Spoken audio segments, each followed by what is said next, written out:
অনুষ্ঠানের পর্যায়ে পবিত্র কুরআন থেকে তিলাওয়াত করার জন্য আমি উদ্যত আহ্বান জানাচ্ছি জনাব মোহাম্মদ আহনাব মুয়াজকে। জনাব মোহাম্মদ আহনাব মুয়াজ পবিত্র কুরআন থেকে তিলাওয়াত করবেন।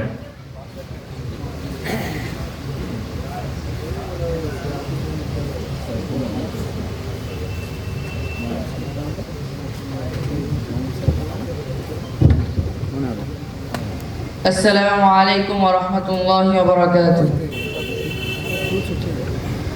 أعوذ بالله من الشيطان الرجيم.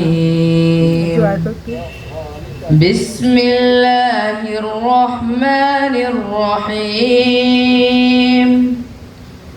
وسيق الذين اتقوا ربهم إلى الجنة زمرا حتى إذا جاءوها وفتحت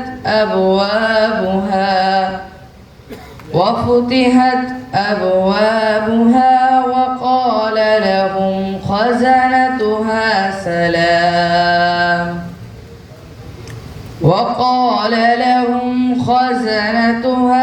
سلام عليكم طبتم فادخلوها خالدين. وقالوا الحمد لله الذي صدقنا وعده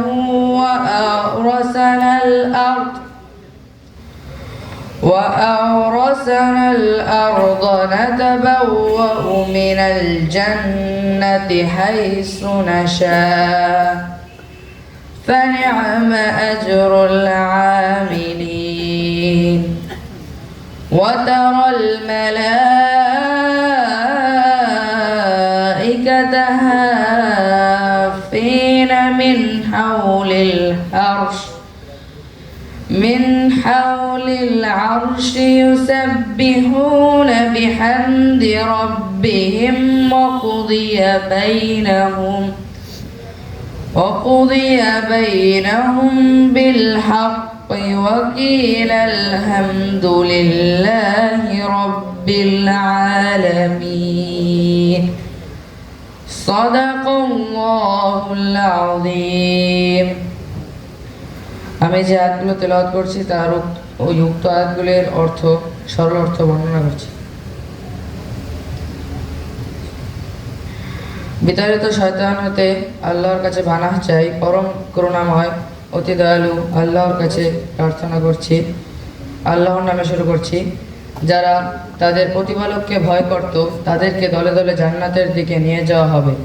যখন তারা সেখানে এসে পৌঁছাবে জান্নাতের দরজাগুলো পূর্ব থেকে উন্মুক্ত দেখতে পাবে। জান্নাতের দ্বার রক্ষীরা বলবে, তোমাদের উপর শান্তি বর্ষিত হোক। চমৎকার কাজ করেছো তোমরা, কাজেই চিরকালের জন্য এতে প্রবেশ করো।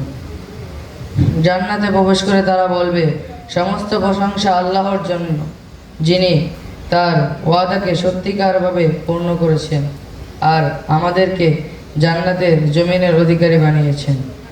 আমরা জান্নাতের যেথায় ইচ্ছা বসবাসের জায়গা করে নিতে পারি। সৎকর্মশীলদের প্রতিফল কতই না উত্তম।